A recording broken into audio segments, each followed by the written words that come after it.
وہ دھمکیوں سے دل لوٹ لینے والا تھا اور ابھی بھی انفال کی دھڑکنوں کو قابض کرنے کے لیے اپنے طریقے سے دھڑکا گیا تھا۔ چونڈا مار دی میرے اور گھیندے تھے۔ مجھے بہت زیادہ وقت چاہیے۔ اس کی جنونی باتوں پر انفال گھبرا کر منمنائی۔ ایسی کی تیسی تمہاری زیادہ وقت کی، میرا صبر مت آزماؤ وائٹ للی، بہت پچھتاؤ کی۔ 1 ویک ہے بس، ورنہ اس کے بعد جو طوفان اٹھے گا اس پر بند باندھنا تمہارے لیے ناممکن ہوگا، اور تم ہر حال میں مجھے جھیلنے کے لیے تیار ہے نا۔ وہ غصے بھرے انداز میں اپنی باتوں سے انفال کو کان کی لوؤں تک سرخ کر چکا تھا۔ آپ نے یہ کہنا تھا؟ انفال پوری سانسوں کے مابین بولی۔ کہنا تو بہت کچھ ہے، پر فی الحال یہ کہ ضمیر خان تمہاری بکس لے کر آتا ہوگا، آج سے اپنی پڑھائی شروع کرو۔ کیا آپ سچ کہہ رہے ہیں؟ انفال تو خوشی سے اچھلی پڑی۔ زیادہ خوشمت ہو، جتنا وقت تم پڑھائی کرو گی اس سے ڈبل مجھے سوچو گی، کیونکہ وہ دن دور نہیں جب تم میری باہوں میں میری شدتوں سے نڈھال اپنے ہر جرم پر معافی مانگ رہی ہوگی۔ وہ گمبھیر پرتپش انداز میں سرگوشی کرتا انفال کو بری طرح جھنجھوڑ گیا تھا۔ کس کی بے باک سرگوشیوں پر اس کا چہرہ تپ اٹھا تھا، وجود پر بھی ہلکی سی کپکپاہٹ طاری ہوئی تھی۔ آپ کو ذرا شرم نہیں؟ وہ دانتوں سے ہونٹ کچلتی بولی۔ نہیں، بیوی سے بے شرم ہی ہونا پڑتا ہے۔ کان کھول کر میری بات اپنے دل و دماغ میں فٹ کر لو وائٹ للی۔ اسی ہفتے کے اندر تم مجھ سے اپنی محبت کا اعتراف کرنے والی ہو۔ میں مزید دوری برداشت نہیں کر سکتا، اور یاد رہے مجھے بات دہرانا پسند نہیں۔ وہ آخر میں پھر سے دھمکی سے نوازتا اپنی باتوں سے انفال کا خون خشک کرتا کال رکھ چکا تھا، جبکہ وہ کھینچ کھینچ کر سانس بھرتی منہ کھولے سرخ چہرے سے فون کو گھور رہی تھی۔ اینگری برڈ میرا دل بند کر دے گا کسی دن۔ وہ دل پر ہاتھ رکھے زیر لب بولی، میڈم پانی۔ تبھی راحت نے اس کے سامنے پانی کا گلاس کیا۔ انفال گلاس پکڑتی گھٹا گھٹ پانی حلق میں اتارنے لگی۔ اسی وقت ضمیر خان بھی کتابوں کے بیگ کے ساتھ لاؤنج میں آیا۔ میڈم یہ کتابیں بھیجی ہیں سر نے۔ زمین نے بیگ آگے بڑھایا۔ انفال لب دباتی اس کے ہاتھ سے کتابیں لے کر کمرے میں چلی گئی۔ اب لاؤنج میں راحت اور ضمیر خان ہی رہ گئے تھے۔ وہ میڈم راحت بھی اسی کی نظروں سے گھبراتی انفال کے پیچھے جانا چاہا کہ ضمیر پل میں اس کی کوشش ناکام بناتا اسے کھینچ چکا تھا۔ کبھی شوہر کی بھی خبر رکھ لیا کرو۔ بس سرگوشی میں بولا، ٹھیک تو ہے آپ؟ راحت فوراً سے بولی، جب سے تم سے شادی ہوئی ہے ٹھیک کہاں رہا ہوں۔ السلام علیکم مورے۔ علی دندناتا ہوا صبح صبح نمرا کے گھر پہنچ چکا تھا۔ وعلیکم السلام، کیسے ہو بیٹے؟ نمرا کی والدہ نے کہا۔ ایک دم فرسٹ کلاس۔ معذرت بیٹا، وہ آج نمرا کے بابا کو جلدی جانا پڑا اور گھر میں گاڑی نہیں تھی، تو اس لیے آپ کو تکلیف تھی۔ نمرا کی ماں تھوڑا شرمندہ سی بولی۔ اس میں تکلیف کی کیا بات ہے مورے؟ آگے چل کر بھی تو یہ ذمہ داری نبھانی ہے، ابھی سے پریکٹس سے ہی۔ علی حشاش بشاش سا مسکرا کر گویا ہوا۔ علی کی تو موجیں ہیں بھائی، اسے اور کیا چاہیے؟ بھلا آپ دن رات ڈرائیوری پہ لگا دیں آپ کی بیٹی کی۔ جیتے رہو، میں آپ کے لیے ناشتہ لگاتی ہوں۔ وہ اس کے سر پر ہاتھ رکھے محبت سے بولی، ناشتہ میں کر کے آیا ہوں، آپ بس نمرا کو بھیج دیں، میں گاڑی میں ویٹ کر رہا۔ جب اس کی والدہ نمرا کو بلانے اس کے کمرے کی جانب بڑھی، کچھ دیر بعد ہی نمرا اجلت میں اسی جانب آئی۔ ہیلو فیوچر وائفی، علی نے اس کا سرتا پیر جائزہ لیتے کہا۔ بائے۔ وہ منہ بسور کر عقبی نشست کا دروازہ کھولے بیٹھنے لگی۔ کہاں بیٹھ رہی ہو؟ آگے آؤ۔ اس کے لفٹ نہ کروانے پر وہ پیچھے بیٹھنے پر علی غصے میں نیچی آواز میں بولا، کیونکہ کچھ فاصلے پر نمرا کی والدہ کھڑی تھی۔ کیوں؟ میں تو پیچھے ہی بیٹھوں گی۔ وہ ناک چڑھا کر گویا ہوئی۔ علی نے اس کی حرکت پر سخت نظروں سے گھورا، پر وہ اثر لیے بغیر آرام سے پیچھے بیٹھ گئی۔ مورے دعا کیجیے گا، چڑیل کے ساتھ سفر کر رہا۔ علی نمرا کی والدہ کو کہتا گاڑی زن سے بھگا لے گیا۔ یہ تم نے چڑیل کس کو بولا ہے؟ وہ ایک دم چلائی چڑیل کو۔ وہ کندھے اچکا کر بولا، تم ڈریکولا کہیں کے، میرے ساتھ تمہیں خطرہ ہے تو مت لینے آتے۔ وہ سخت لہجے میں بولی۔ بس جی، دل کا کیا کریں صاحب، جو چڑیل پہ عاشق ہوا ہے۔ علی مبہم سا گنگنایا، جبکہ نمرا کرتی دروازے سے چپک کر بیٹھی باہر دیکھنے لگی۔ ویسے نمی اندر سے تو لڈو پھوٹ رہے ہوں گے، علی سے بیک ویو مرر سے دیکھتا بولا، جبکہ نمرا نے اس کے سوال میں آئی برو اچکائی، گویا جواب بھی اسی کو دینے کا کہا۔ مطلب ایک چڑیل کو خوبصورت ہینڈسم لڑکا جو مل گیا، ویسے بڑی ہی کوئی جادوگرنی ہو، آخرکار پھانس ہی لیا نا مجھے اپنے جال میں۔ چلو کوئی نہیں، بس میں یہی دعا کرتا ہمارے بچے تم پر نہ جائیں۔ بچوں سے یاد آیا شادی ہوگی تو بچے ہوں گے، اور پتہ نہیں شادی کب ہوگی۔ شادی سے یاد آیا کیوں نہ ہم بھاگ کر شادی کر لیں اور تب واپس آئیں جب 2 چھوٹے چھوٹے بچے ہوں۔ علی مسلسل اس کو تنگ کرتا بولنا سٹارٹ کر چکا تھا کہ اس کی باتوں پر نمرا ہو۔ تم فضول دماغی بیمار شخص، منہ بند رکھ کر گاڑی چلاؤ۔ وہ گھورتی بولی، یار اب میرا کیا قصور ہے؟ تم چڑیل ہو تو پر فکر نہ کرو، بچے مجھ پر ہی جائیں گے، تم ہائپر مت ہو۔ علی شریر مسکراہٹ لبوں پر سجائے مقابل کو سیخ پا کر کیا تھا۔ علی میں تمہیں مار ڈالوں گی۔ نمرا غصہ ضبط کرتی چنگھاڑی، سوچ لو پھر میرے جیسا ہینڈسم نہیں ملے گا۔ علی نے آنکھیں گھمائیں، تم سے تو جان چھوٹے گی۔ نمرا تنگ آتی بولی، ناممکن بیبی، میں تو 11 بچوں کا سوچے بیٹھا ہوں، اور 12ویں تمہاری بیبی۔ جان چھوڑنے کا تو سوال ہی پیدا نہیں ہوتا۔ علی اس کی بات کو اپنے مطلب میں لیے دھواں دھار جوابی کارروائی کرتا نمرا کو سٹ پٹانے پر مجبور کر گیا تھا۔ کوئی اتنا بھی بے شرم نہ ہو۔ وہ بڑبڑائی اور نگاہیں شیشے سے پار نظر آتے مناظر پر جما دی، گویا مزید بات کرنے کی متحمل نہ تھی۔ میں اس سے بھی زیادہ بے شرم ہوں، وہ تمہیں شادی کے بعد بتاؤں گا۔ تمہاری یہ ساری بکواس کرنے کا مقصد کیا ہے؟ نمرا ہنوز باہر دیکھتے بولی۔ شادی، میرا مقصد شادی ہے، وہ اداسی سے لہجے میں دکھ سموئے بولا۔ آخر تمہیں کیا چلتی ہے؟ نمرا نے خوخار نظروں سے دیکھتے استفسار کیا بتا دوں؟ نمرا نے سر ہلایا۔ بچے ہوں گے، رونق میلہ لگائیں گے یار۔ علی اس کا خون چھلکاتا چہرہ دیکھ نچلا لب دانتوں تلے دبائے بولا، سٹاپ، روکو گاڑی۔ یکدم سے وہ گھرائی۔ یہ شخص اس کا آخری حد تک کا صبر آزماتا تھا۔ مجھے سنائی نہیں دے رہا، میں نے کہا گاڑی روکو علی۔ وہ پھر سے چلائی۔ تمہارے کہنے سے کون سا میں روک دوں گا؟ علی نے آنکھ ونک کرتے کہا۔ پھر بکواس بند کرو اپنی۔ نمرا پوری سانسوں کے مابین بولی، تم کالی چڑیل، ایک بار شادی ہو لینی تو پھر میں تمہیں بتاؤں گا۔ تم ایناکونڈا کے منہ والے، میں تمہیں زندہ نہیں چھوڑوں گی۔ وہ اس کی سیٹ کی پشت پر ہاتھ مارتی بولی، کیا یہ تم فرسٹ نائٹ کا پلان کر رہی ہو؟ علی نے آج قسم کھائی تھی نمرا کا خون سکھانے کی، اور اسی پر عمل کرتا وہ نمرا کا سکھ کا سانس نہیں لینے دے رہا تھا۔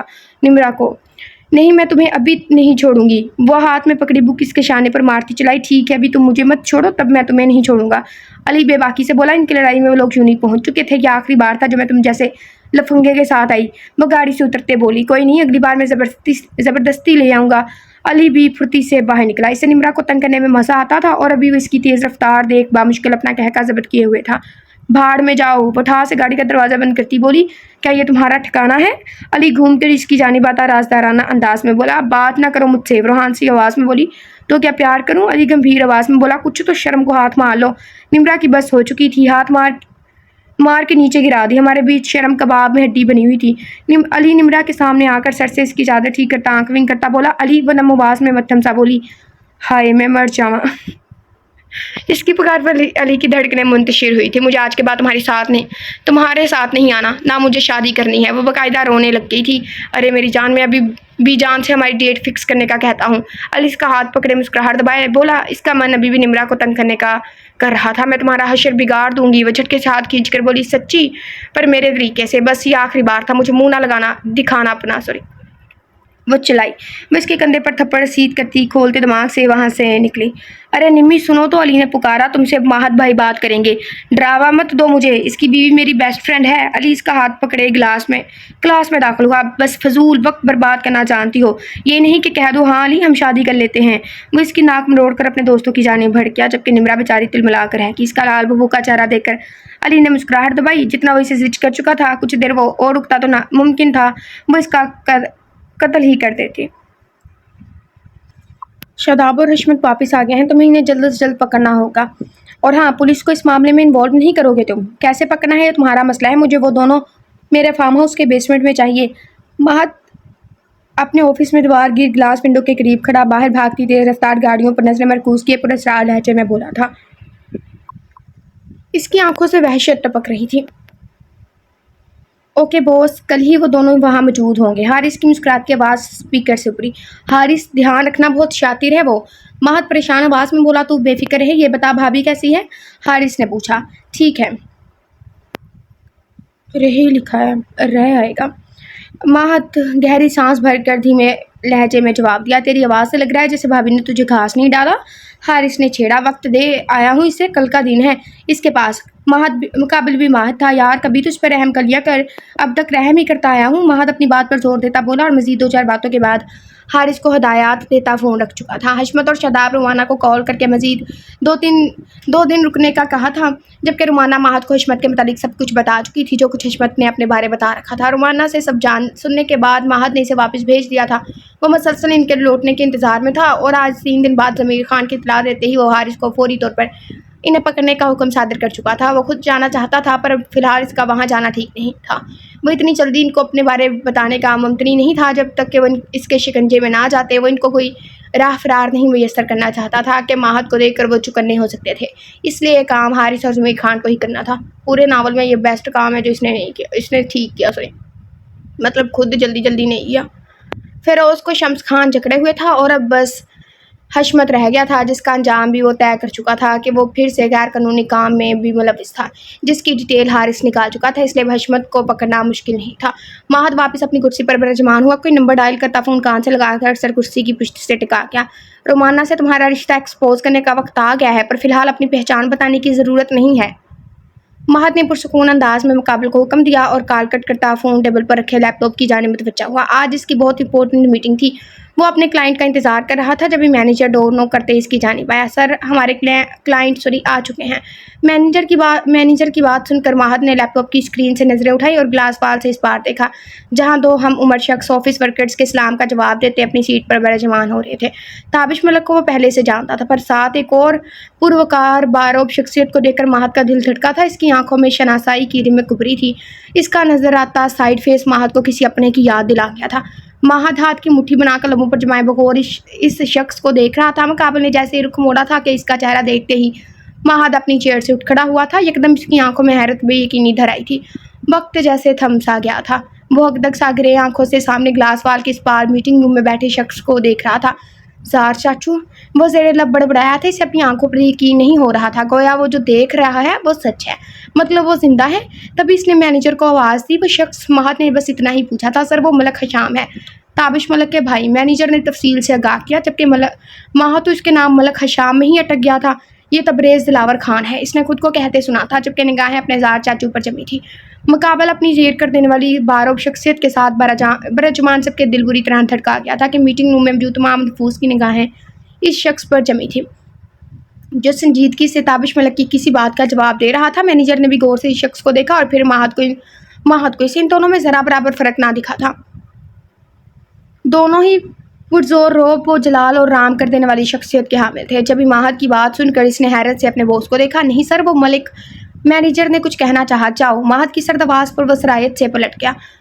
ماہد کو آج سے 15 سال پہلے والا ہی اس کا زار چاچو لگا تھا۔ وہی روب و جلال، وہی دوٹوں کا انداز، وہی زیر کر دینے والی نگاہیں، وہی وقت کے ساتھ ساتھ اس کی شخصیت میں مزید نکھار آ گیا تھا۔ بے ساختہ اس کے لب مسکراہٹ میں ڈھلے تھے، موج سے ہوا کرتے ہیں، اور ماہد کو یقین آ گیا تھا۔ ماہد کو وہ آج سے 15 سال پہلے والا ہی اس کا زار چاچو لگا تھا۔ وہی روب و جلال، وہی دوٹوں کا انداز، وہی زیر کر دینے والی نگاہیں، وہی سنجیدگی۔ وقت کے ساتھ ساتھ اس کی شخصیت میں مزید نکھار آ گیا تھا۔ بے ساختہ اس کے لب مسکراہٹ میں ڈھلے تھے، موج سے ہوا کرتے ہیں، اور ماہد کو یقین آ گیا تھا۔ خوشی کی لہر وجود میں سرایت کر گئی تھی۔ وہ جی بھر کر اپنے زار چاچو کو دیکھ رہا تھا جو بھرپور سنجیدگی سے ہاتھ کی مٹھی بنائے لبوں پر جمائے پورے انہماک سے ماہد کے آفس ورکرز کی سن رہا تھا، جبکہ وہ سب اس سے تھوڑا جھجکتے کچھ پوائنٹ بتا رہے تھے۔ ماہد نے مسکرا کر اپنے زار چاچو کے لبوں پر جمی مٹھی کو دیکھا تھا۔ کچھ دیر پہلے وہ بھی اسی انداز اور اسی سٹائل میں بیٹھا تھا، گویا اس کی کچھ عادتیں تبریز دلاور خان جیسی تھی۔ ماہد وقت کا احساس کرتے میٹنگ روم کی جانب بڑھا تھا۔ اس کے آتے ہی سب اپنی جگہ سے اٹھ کھڑے ہوئے تھے، جبکہ تبریز کی نظریں ماہد پر جم سی گئی تھی۔ ماہد کو دیکھ کر تبریز کا دل دھڑکا تھا۔ وہ اسے اپنا سا لگا تھا، گویا اس بارو خوبصورت لڑکے سے بہت گہرا تعلق تھا، جیسے وہ اس کا بہت ہی قریبی تھا۔ ماہد تابش ملک سے ملنے کے بعد اس کی جانب بڑھا۔ ماہد اپنے زار چاچو کی محو یہ دیکھ چکا تھا، پر دھچکا تو تب لگا جب اس نے الجھی نگاہوں سے اس کی جانب ہاتھ بڑھایا تھا۔ ماہد نے حیرت سے اس کے ہاتھ کو دیکھا تھا۔ کیا اس کا زار چاچو اسے نہیں پہچان پایا تھا؟ کیا وہ نہیں جانتا کہ وہ اس کا بھتیجا تھا؟ تبھی ماہد کے ذہن میں اس کا نام کلک ہوا تھا، ملک حشام کے پل میں ہزاروں سوالوں نے گردش کرنا شروع کی تھی۔ مقابل کھڑی شخصیت اس سے آشنا ہوتے ہوئے بھی نا آشنا تھی۔ ماہد نے گہری سانس بھر کر نگاہیں اس کے چہرے پر مرکوز کی، جو ہنوز اسے دیکھتا گویا کچھ یاد کرنے کی کوشش میں تھا۔ تبھی ماہد اس کے بڑے ہاتھ کو اگنور کرتا لپک کر اس سے بغلگیر ہوا کہ میٹنگ روم میں موجود تمام نفوسوں نے حیرت سے ماہد کو دیکھا تھا، جبکہ تبریز بھی ماہد کے یوں گلے لگنے پر پل بھر کے لیے شوکڈ ہوا تھا۔ پر یہ حیرانگی کچھ لمحے کی تھی کہ خون کی تڑپ اور خون کی پہچان پر وہ اب اس کے گرد باہوں کا حصار باندھے سختی سے خود میں بیجا تھا۔ کیا ہوا نوجوان، خیریت؟ تبریز نے گمبھیر آواز میں مدھم لہجے میں پوچھا۔ ماہد مسکرا کر ان سے دور ہوا۔ دراصل آپ میں مجھے اپنے چاچو کی جھلک دکھی تھی، تو میں اپنے ایموشن پر کنٹرول نہیں کر پایا۔ ماہد نے اس کے چہرے کو دیکھتے مسکرا کر بتایا کہ اس کے آفس ورکرز نے حیرت سے اپنے باس کو مسکراتے دیکھا تھا، جو ہر وقت سخت گیر بنا رہتا تھا۔ ہیرو پہ تو ایک بات لکھ دی جاتی ہے کہ اس کے لبوں پر مسکراہٹ آتی نہیں، وہی مسکرانا کیا ہوتا ہے اسے پتہ ہی نہیں ہے۔ ہر ہیرو کا، یہ نہیں کسی ایک رائٹر، ہر ہیرو کا یہ مسکراتا نہیں ہے فلانا پتہ نہیں کیا کیا پیسے لگتے ہیں، ٹیکس لگتا ہے نا، کہ اس کے آفس آتے ہی تمام ورکرز کی دوڑیں لگی ہوتی تھیں اور آج وہ اسے کھل کر مسکراتا دیکھ رہے تھے۔ ماہد کی بات پر تبریز نے اس کے کندھے پر تھپکی دی۔ تم مجھے بھی اپنا چاچو سمجھ سکتے ہو۔ انجانے میں اس کے منہ سے الفاظ نکلے تھے، جبکہ ماہد کے لبوں سے مسکراہٹ جدا ہونے سے انکاری تھی۔ سمجھنا کیا ہے، کیونکہ آپ ہی میرے زار چاچو ہیں۔ وہ دل ہی دل میں مخاطب ہوا۔ بیٹھے آپ سب۔ ماہد نے سب کو نشست سنبھالنے کی جانب متوجہ کیا اور خود سربراہی کرسی پر برجمان ہوا۔ تبھی اس نے اپنے مینیجر کو میٹنگ شروع کرنے کا اشارہ کیا کہ مینیجر نے دوبار گیر اسکرین پر سلائیڈ شو کرتے بریفنگ دینا شروع کر دی۔ کچھ دیر بعد تبریز کی بھاری آواز گونجی۔ ہمیں یہ ڈیل منظور ہے، اس نے ماہد سے کہا۔ جی ہاں مہاد ارسلان خان، ہم ہمیشہ کی طرح اس بار بھی آپ کی کمپنی میں انویسٹ کرنا چاہتے ہیں۔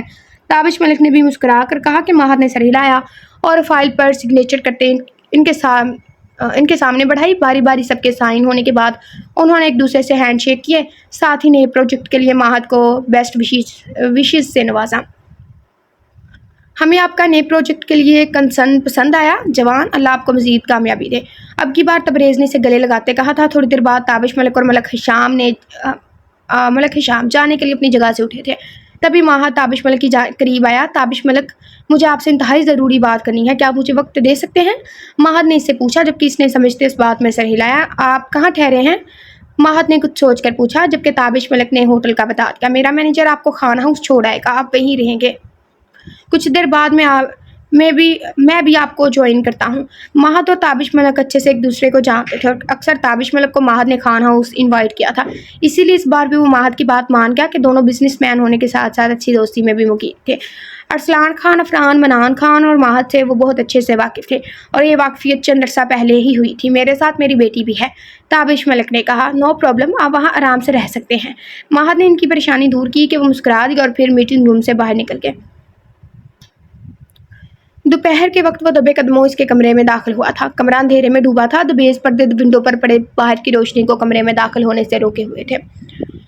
زیرو بلب کی مدھم روشنی بہت معمولی سا اجالا بکھیر رہی تھی۔ کمرے کا فسو خیز ماحول مقابل کی دھڑکنوں کو منتشر کر گیا تھا۔ اس نے نظریں بیڈ کی جانب گھمائی، سامنے ہی وہ کمبل میں لپٹی آرام فرما رہی تھی۔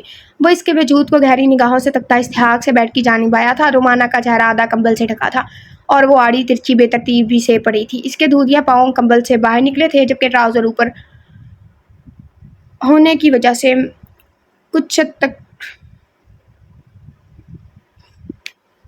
ماتھے پہ میرا ہاتھ ہے، کیا ہی پڑھوں کیا ہی یہاں پڑھوں، خود ہی پڑھ لیں۔ وہ جس کو ڈرانے کے آواز سے آیا تھا کہ اس کے ہوش ربا سراپے کو دیکھ کر دنگ رہ گیا۔ اس کی دھڑکنوں نے ادھم سا مچایا تھا، اس کو چھونے کے لیے دل اکسانے لگا تھا۔ تبھی وہ بڑے حق سے اس کے انتہائی قریب براجمان ہوا تھا۔ اس نے ہاتھ بڑھا کر آہستہ سے کمبل چہرے سے ہٹایا تھا۔ نظریں اس کے نقوش میں الجھ سی گئی تھی، بالوں کی کچھ لٹوں نے چہرے پر قبضہ سا کیا ہوا تھا۔ اس نے بہت اطمینان سے انگلیوں کی پوروں سے بال چہرے سے ہٹائے تھے۔ اب اس کا چہرہ بالکل واضح تھا۔ سوتے ہوئے کتنی معصوم لگتی ہے، کاش حقیقت میں بھی اتنی ہی معصوم ہوتی۔ وہ انگوٹھے سے اس کے گال ہلاتے سرگوشی میں بولا اور جھک کر اس کے گال پر لب رکھے۔ اس کے گداز رخسار کا لمس سے مزید گستاخیوں پر اکسا گیا تھا۔ انگلیوں کا دباؤ ڈالے اس کے چہرے پر جھکنے لگا۔ جب رومانہ نے خود کو کسی کی گرفت میں محسوس کر کے کسمسا کر آنکھیں کھولیں، نظر جیسے ہی اپنے اتنے قریب اسی گنڈے پر گئی، وہ حلق کے بل چلائی، جسے بر وقت وہ ہتھیلی رکھ کر دبا کیا۔ وچ تیرے کو اپنی اصلی آواز نکالنا ضروری ہے کیا؟ میں گنڈا ہوں پر ہوں تو انسان، تیری شکل اتنی مشکل سے برداشت کرتا ہوں، اب تیری بھیانک آواز تو میرے کو سیدھا اوپر پہنچا دے گی، اور میں بھی تیرے ساتھ گولڈن نائٹ بنا کر تیرا وچ والا روپ ختم کر کے تجھے انسان بنانا چاہتا ہوں، اور تو ہے میری خواہشات کے ساتھ ساتھ مجھے بھی مارنے پر تلی ہے۔ وہ اس کی پھٹی آنکھوں میں جھانکتا شریر آواز میں بول کر اس کے لبوں پر جمے اپنے بھاری ہاتھ پر لب رکھے، جبکہ رومانہ تو اس گھنڈے کو یہاں دیکھ اور اس کی باتیں سن کر صدمے میں چلی گئی تھی، جبکہ مقابل نے اس کی حالت پر کہکا ضبط کیا۔ میں ہاتھ ہٹا رہا ہوں، چیخنے کی غلطی مت کرنا، ورنہ پھر جو ہوگا وہ تیرے سے برداشت نہیں ہوگا۔ اس نے وارن کرتے ہاتھ ہٹایا تھا۔ تم کمینے گنڈے گوار یہاں کیا کر رہے ہو؟ وہ اس کا ہاتھ اپنی گردن سے ہٹاتی آگ برساتے لہجے میں بولی، 7 سمندر پار میں تیرے پیچھے پیچھے آ گئی تھی۔ اس نے مسکرا کر گنگناتے آنکھ ونک کی۔ شوہر ملنے آیا ہے، کوئی خاطر تواضع کر، دل بہلا یا کرنے میں تو ماہر ہے۔ وہ اس کی گردن پر لب رکھے دور ہوتا سرد آواز میں بولا، کیا بکواس کرے ہو نیچ شخص، دور ہٹو مجھ سے۔ رومانہ اس کی بات پر تلملاتی مزاحمت کرتی جھٹکے سے اس سے دور ہوئی۔ شوہر پاس آیا تو نیچ ہو گیا، اور تو جو حویلی کے لاڈلے سپوت کو اپنی جانب مائل کرنے گئی تھی، وہ کون سا ثواب کا کام تھا؟ مقابل دھاڑتا ہو اس کے قریب آتے سے بیڈ پر پڑھ کر اس کے اوپر چھا گیا۔ دور ہٹو کمینے آدمی۔ رومانہ اس کو خود پر جھکتے دیکھ اس کے سینے پر ہاتھ مارتی گرائی۔ بہت شوق ہے نا تجھے دوسروں کو اپنی جانب راغب کرنے کا، دوسروں کے سامنے اپنا آپ پیش کرنے کا، چل اب مجھے بھی یہ دعوت دے۔ وہ اس کے منہ پر تھپڑ مارتا اس کے جبڑے دبوچے اس سے ڈبل گرایا تھا، جبکہ رومانہ اس کا وحشی روپ دیکھ سہم سی گئی تھی۔ مجھے تو سمجھ نہیں آتا یہ سیف ہے، مطلب ایک سیف والی وہ گیٹ اپ میں وہ کیسا ہوتا ہے اور اس گیٹ میں کیسا، الگ الگ ڈفرینٹ لگتے ہیں، اور وہ اس پر چھا گیا تھا۔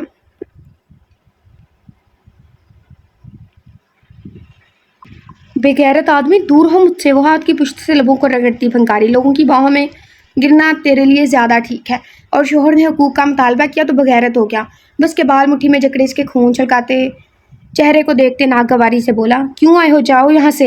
وہ اپنا منہ دوسری جانب کرتی تکمیز لہجے میں بولی، تیرے کو لینے آیا ہوں، اٹھ چل میرے ساتھ، ہمارے گھر جا کر تجھے اپنی غیرت کے مظاہرے دکھاؤں گا۔ وہ اس کے اوپر سے اٹھتا اسے بازو سے گھسیٹتے بولا، چھوڑو مجھے گھٹیا انسان۔ وہ اس کے وحشی پن پر چلائی، بکواس بند رکھ اپنی۔ وہ سخت لہجے میں بولا اور اپنی سائڈ پر پڑے اس کے دوپٹے سے اس کے ہاتھ پیچھے پشت پر باندھ دیے۔ یہ کیا کر رہے ہو، چھوڑو مجھے، میں نے کہا چھوڑو مجھے ذلیل آدمی، چٹھا۔ اللہ، یہ تو گئی۔ اس کی زبان کو بریک مقابل کے دوسری بار اس کے ہاتھ میں لگائی۔ اس کا زوردار ہاتھ رومانہ کی دوسری گال پر بھی نشان چھوڑ گیا تھا۔ اپنی زہریلی زبان کو لگام دو ورنہ میں اسے گدی سے کھینچ لوں گا۔ وہ اس کی آنکھوں میں دیکھتا زہر خند لہجہ میں بولا، اور اپنی پاکٹ سے رومال نکال کر اس کے پاؤں بھی باندھ ڈالے تھے، جبکہ رومانہ سانس روکے اسے دیکھ رہی تھی جو ابھی اسے گود میں اٹھا کر کمرے سے باہر نکلا۔ نیچے اتارو سوری، کہاں لے کر جا رہے ہو مجھے؟ بس سر اس کے شانے پر مارتی غصے میں انتہاؤں پہ پہنچی ہوئی تھی۔ تو شکر کر کے تیرے منہ پر ٹیپ نہیں لگائی، اب میرے کو تیری آواز نہ سنائی دے ورنہ ادھر پٹک دوں گا۔ وہ گرایا اور تیزی سے زینے اترنے لگا تھا۔ سعدیہ جو لاؤنج میں بیٹھی فون پر مصروف تھی کہ دھپ دھپ قدموں کی آواز پر پلٹ کر دیکھا۔ سامنے کا منظر دیکھ کر اس کی آنکھیں پھیل گئی، جھٹکے سے وہ اپنی جگہ سے اٹھ کھڑی ہوئی۔ مورے مورے بچائے مجھے اس درندے سے، رومانہ بندھے ہاتھ پاؤں کی وجہ سے بے بس ہوتی روتی ہوئی اپنی ماں سے بولی۔ سعدیہ حیران پریشان سی کھڑی سمجھنے کی کوشش میں تھی کہ رومانہ کی التجا پر اس کے وجود میں آگ سی بھر گئی۔ کون ہو تم، چھوڑو میری بیٹی کو۔ وہ ایک دم سے چلاتی ان کی طرف بڑھی۔ ہائے، میں داماد آپ کا اور اپنی بیوی کو لینے آیا ہوں، مقابل دانتوں کی نمائش کرتا بولا، جبکہ اس کی بات پر سعدیہ کی آنکھیں باہر ابلنے کو تھی۔